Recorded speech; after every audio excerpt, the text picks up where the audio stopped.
萨瓦迪卡彭次格拉卡印地到拉靠手长孔棚。大家好，我是不会英文，刚刚学了几句泰语的南城华先生。今天咱们来聊一聊我买的这台摩托车 Honda CT 125。这当时在来泰国之前呢，其实不是来泰国之前，就是哎呦我这不得劲儿，我想这冲外边坐挺好，但是哎呀，怎么坐着都不舒服了，就这样吧。在之前来泰国到 Cup House 看到了本田这款 CT 125的时候，那一刻我就喜欢上这个车了。我说以后如果这车能进入中国，我一定会买一辆。但是到现在好像也没进，然后国内还出了一些千奇百怪的仿品，千万别跟我说他们是创新，你们创新可以有自己的创新，没必要把人家什么雅马哈抄点、本田抄点、这抄点那抄点的，没这个必要。你那不叫创新啊，那就叫抄袭。不要跟我谈什么爱国情怀，这不是爱国。真正的爱国不是这样的，应该发展咱们自己更好的摩托车啊！跑题了，不聊这个。我只想说，这个车没进入中国，所以我来泰国呢，第一时间就买了这台摩托车。之前的视频也都说过，为什么买这台摩托车，就是有很多个原因。一个就是可能最近这几天也要炒得比较热的，说是中国要举地13年报废，但是具体是有人说18年什么的，我也没仔细看。但是就算18年报废，我想问一句，凭什么呀？13年报废，凭什么呀？这东西是我自己花钱买的，凭什么你说报废就报废啊？你可以说不允许我上路了，我可以搁家摆着，我收藏，我看着，我天天擦，我摸着，你管得着吗？对吧？还有那些假装喜欢摩托车的人，然后跟他说啊，什么8年报废、6年报废又怎么了？大哥，你就是个贩子，你就把你自己的贩子的事儿干好了就完了，你没必要假装这车友，假装喜欢摩托车的人。好了，吐槽完了，继续说我喜欢的摩托车，好吧？然后主要是为什么买这个车呢？第一是外观的样子，你也看到了，就是它这个给人一种很特别的感觉。为什么特别呢？就是它又有点这种好像能越野车的这种感觉，但它又不是越野车，它其实是一个轻型的，就是算是这种轻便摩托车的这么一个类型。然后它这个里边设计的这个很多东西又很粗犷，就比如说像这打火架，它有的地方实际上设计的是不合理的，但这些不合理的地方叠加在一起，怎么我看着就那么的顺眼，那么的喜欢呢？所以这就是本田设计的功力，对吧？就是它你看似好像这儿不合理，大货架，然后前面前面那个挡泥板跟这个整个越野风格又不匹配，因为它后边那个进气的那个口是朝上的，也就是说它是有一定涉水能力，但它前面挡泥板为什么没用一种越野的挡泥板，而用这种普通的挡泥板？所以就是很多时候你搞不懂，它就很好看。然后这车呢，它可能这个方的转向灯，我觉得这方的转向灯是不是延续的以前那个 Honda Cup 很早之前的那个就是这个样子，所以它延续了很多之前的东西，是不是这个意思？因为历史我真的没去查，就怎么说呢，就是你感觉它特好看啊，特喜欢，就这意思，也不是说我怎么着。但是呢，这车呢有优点也有缺点，优点就是这颜值啊。这个样子，这造型啊很特别，让我反正自己特别喜欢。之前说了，它的减震行程比一般的这个轻档车呢要长一点，所以通过性呢会更好一点。货架可以放很多的东西，这些都是它的优点。但是其实它有优点的同时也有缺点。还有一个优点，我们好多人可能也都没提过，它很轻便啊，它很轻便，骑起来很轻巧。然后呢，它这个驾驶的姿势是比较舒服的，因为它的把比较宽一点。所以你骑起来就不会就这样抠着，它是比较放松的一个状态，把稍微宽一点，你转向的时候就会舒服一点。整个车非常轻便，你在比如狭小空间掉头啊，然后前后挪动车辆的时候呢，都比较轻。但是它也有缺点，之前可能我视频里也吐槽过，它这个坐垫特别的硬，这坐垫你坐着，反正你要骑个20-30分钟，你屁股就疼得不行了。但是我现在已经练出来了啊，现在已经就是我去适应这个车了。还有什么小问题呢？就是之前这个车有的时候早上起来着车会稍微有点费劲，就增在那着车。这样我先停一下啊，我把我切回到视频的开头，因为有一件事儿没说哈，就是这个车呢是4月份购买的，现在还不到8月份，现在是7月底，3个多月不到4个月。然后我现在行驶里程是6000公里，这是我这辆车的行驶里程，所以我这个还要一会儿挪到前面去，好吧？刚才主要是忘了说了，所以刚才把这段挪过来的啊。然后继续说那个刚才说那着车有过几次增着不起来，但是重新开关一下又好了。我去店里问店里是什么原因，他跟我说是天气冷了。你觉得好笑吗？在泰国最冷可能也就18、9、20度，早上起来可能也就这样吧。试想一下，如果在北京零下的时候，是得是什么样的？不知道，我觉得应该不是太冷了。日本也比这儿冷啊，对吧？所以就是肯定是有其他的一些小问题，但不管了。但总体使用上来说还是没有太大的问题，无伤大雅。还有一个就是它的油耗比我想象的实际上是要高那么一点点的，大概我每次加油在170铢左右，这边的油价大概你就说是40铢一升，170铢咱就算4升多一点儿。能跑多少呢？能跑220-230公里，大概这样。因为我个人感觉这个车啊，应该是在2个以内。但是后来我想想啊，它为什么要在2个以内呢？它是一个老款的发动机，对吧？它就是新改良了，但是它这种发动机的形式也是老款的，它凭什么在2个以内啊？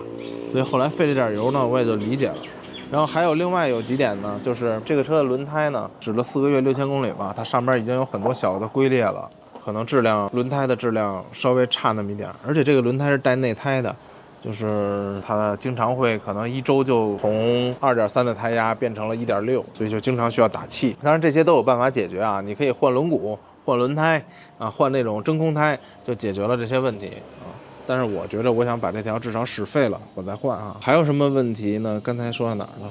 刚才说哪儿了？哦，刹车有个异响，我还以为我也去店里查了。他当时就跟我说，这个刹车片异响是我个人操作的问题，我又笑了。前面那着不了车是天气太冷了，泰国这个天气太冷了，然后又跟我说这个车是刹车片异响是我操作的问题。我跟他说我骑了20年摩托车了，我操作有啥问题啊？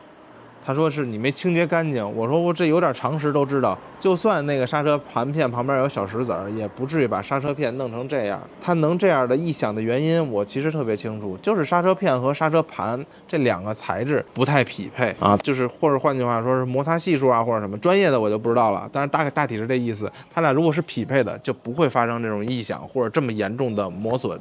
其他地方还有什么吗？哦，不能带人。但是不能带人，其实一开始想无所谓啊，我就是一个人。但是马上狗表姐也要来了，那我就得想想带人的事儿了。当这个带人，包括改装这个车的这方面的原因，这方面的问题呢，我想单弄一期视频，因为这个还要详细的说一下它去怎么做能更舒服，因为有很多种款型在选，所以今天的视频就不再提改装的事儿了。其他车上的改装呢，就装了一个横杆，装了一个手机架，在前面装了一个那个 USB 供电的那个充电器，但是它这个位置其实是正朝上的，所以每次下雨的时候呢，你如果骑着车下雨的时候，它就会进水；如果停着车的时候呢，你就得盖上那个有一个橡皮盖，把它盖上就好了。所以其实这个使用上来说都是小问题，包括之前有视频，之前有台湾的车友也说过哈，就是有一些地方会生锈啊，有螺丝会松动啊。我包括这个加油的时候也发现我的座椅打开，我的螺丝都松动了，我的螺丝里边没锈哈，但是松动了，就是这个安座椅这几颗螺丝松动了。所以就是还是有小的一些装配上的细节，或者说是整体车设计上的一些缺陷。它并不是一个特别完美的产品，但是我相信哈，任何一辆车都不是完美的。就这么多年看了这么多摩托车也好，汽车也好，你敢说哪一辆车是完美的，一点问题没有吗？没有吧？可能你只是个体赶上了那台特别好，没问题，但不代表大多数没问题。晚上的 LED 灯呢，不是特别亮，但是你正常照路啊。只要不去特别黑，我还真去过特别黑的地儿，我没拍视频，因为前一段不是也是找房子嘛，那个房子在山里，所以我想尝试一下晚上去那儿那个路况是什么样，所以就去了那个房子。在路上呢是全黑的路段，就跟你去玩那密室把所有灯都关了一样，只有我摩托车灯亮着。那这个时候你就会发现这个灯稍微差点劲，但是能照清楚你前面的这个路，这是可以的，这是全黑的状态下是可以的。因为那个全黑怎么说呢，它走的是一个林间的小道的山上，它上面都是树给遮挡了，所以月光和就是你外边一点光都没有，几乎就是靠摩托车的灯光。但是就是这个问题在哪儿呢？这个问题就在于这种摩托车的灯呢都没有随动转向，就是随着你转向的方向来亮灯。像以前 KTM 1290，就是我往左的时候，这边左边的补光灯会亮起来，照左边这片；往右的时候，右边补光灯会亮。那这个车呢，就是一般或者说一般的摩托车都没有这个功能，所以呢，你只能照正前方。你在拐弯的时候，就是这边就会有黑的盲区，那没办法。但是正前方这个路，我个人认为远光和近光，在我的使用个人习惯下，我觉得它的灯光是够亮了已经。如果你想再加亮也可以，但是如果不加，我觉得也是可以应付大多数的路面啊，大多数的路面是绝对够用了。然后再说说，其实大家比较关心的吧，我这个不算个测评视频吧，我这就算个谈谈感受。你看我非铺装路也走了，铺装路也走不少，然后长途我也走过。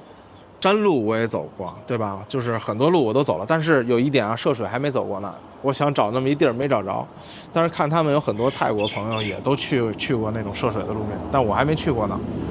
说说山路吧，山路其实比较让人头疼，就是我之前的视频里边也都提过，上山的时候感觉就走不动了。比如说正常挂着3档正走着呢，到这儿吭吭吭吭吭吭上不去了，就必须得降到2档。有时候在坡上再降2档，然后又吭吭吭，所以比较费劲。要不然就是你前面有一段很长的路，一直加速冲上这个坡，但是那样的速度你又不好控制。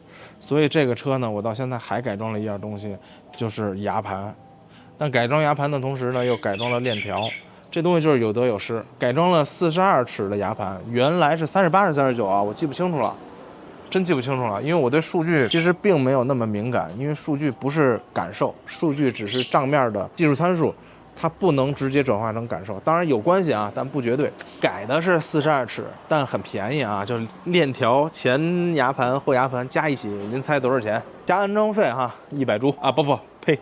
100人民币，所以就是很便宜。这要在国内你是不敢想象的事儿哈。所以这个把这牙盘改到42尺之后，你会发现上山的时候你会感觉稍微轻松那么一点了，不那么费劲了啊。因为我也考虑到日后要带人嘛，但是同时又带来一个问题，因为可能轮速差的问题，它是根据这个传感器来检测它的转速，然后来判定这个 ABS 是不是正常工作的。所以它现在 ABS 就不正常工作了，因为它已经就这个传动比可能改变了，所以它的 ABS 灯一直在闪。也就是说，正常跑到40、50之后 ，ABS 灯闪了之后，它这个车呢就不能正常的去有 ABS 来介入了。所以说这个也是个问题，动力上不太足。主要原因还是之前说的4档，再加上它是125cc 风冷发动机，它整个的输出动力就比较低。所以有了这个车呢，你会逐渐发现，以前骑车的那种性格，就骑得很快的那种性格，就逐渐的变成不想骑那么快了。为什么不想骑那么快的原因，是因为它骑不了那么快，所以就不想骑那么快了。为什么要跟它较劲呢？对吧？所以就是点就在这儿。不过哈，现在你问我后悔吗？买这个车啊，当时为什么不考虑买个 PCX 160啊？这边泰国版本也挺好的。之前也说过了，第一，在北京踏板，我现在 PCX 150还在北京搁着呢，160刚上市的时候就白嫖过了，骑的已经很长时间了。我希望来这边是感受不同的东西，那这台车是我在国内感受不到的，所以我来这儿呢就着重来感受这个车。当然还有一个关键的原因是，我认为这个车我买了它之后，它能陪我一辈子，它不用13年报废，也不用18年报废，因为只要你愿意的话，它可以一直开。现在清迈的路上，我经常可以看到7几年、6几年的摩托车，就比如6几年的威斯帕特别多，7几年、8几年的本田的2冲程的那种冒着烟的那种车也特别多。不光本田啊，Suzuki 也有那种2冲车，但是现在可能都不好找到那种车了。还有雅马哈也有这种车，所以说我喜欢的摩托车为什么不能陪我一直走下去？为什么不能陪我去我想去的各个地方呢？对不对？后边有人照相，我先停一下。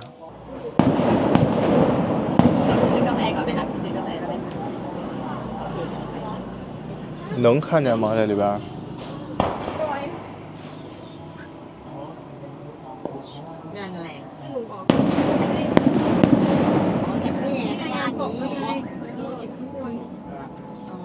这放二踢脚的吗？还放不放啊？这是全世界的山区都一样吗？在北京怀柔不是也爱放个二踢脚什么的吗？不放了吗？停了，停了，咱继续。所以这台车呢，其实问题不少，槽点很多，但是它仍然拦不住我喜欢。这东西就是你喜欢就一切都好啊，因为它可能给我带来的就是我能骑着它去我想去的任何地方。但是啊，它不能跟越野车比。再次重申，它不能跟越野车比，它可能能走一些稍微极端点的路面，但它没有真正的越野能力。就像我之前我走了一些小地儿，可能是我技术不好吧，过不去，啊，走了一些小道过不去啊。所以说就是这怎么说呢？反正我现在拥有它挺好，但是我希望如果你是主要靠摩托车出行的话，不应该是你唯一的一辆摩托车。如果它是我唯一的一辆摩托车，但现在我来说有点问题，就是你看我要带人，你要想一些跑长途的舒适度，它没有。而且在去曼谷的之前那条路上，刚才提了一嘴费油哈，就在去曼谷的那条路上，你会发现比较费油。为什么比较费油呢？这车你跑得越快，拧得越大越费油，因为它跑不快，使劲跑就90。现在这表能上100了，但是那个表是因为那个改了牙盘之后，它的那个表显发生了变化一样，啊，所以就跑不了那么快。但是我还是很喜欢它，我不知道您喜不喜欢。如果您喜欢，也可以来感受感受这个车。而且其实，在买这个车之前，完全可以先租一辆骑一下试试。清迈有专门租这个车的几家车行吧，2、3家，大概不多。也有咱们同胞开的车行，就能说中文的，能租到这个车，价格也还可以。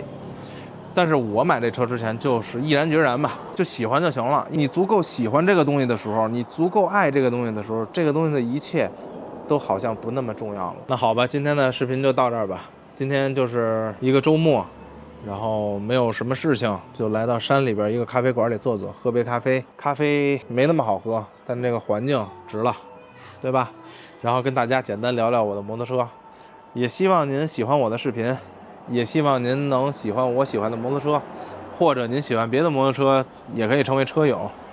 欢迎在评论区里讨论交流。感谢您收看我的视频，欢迎订阅我的频道，谢谢大家，再见。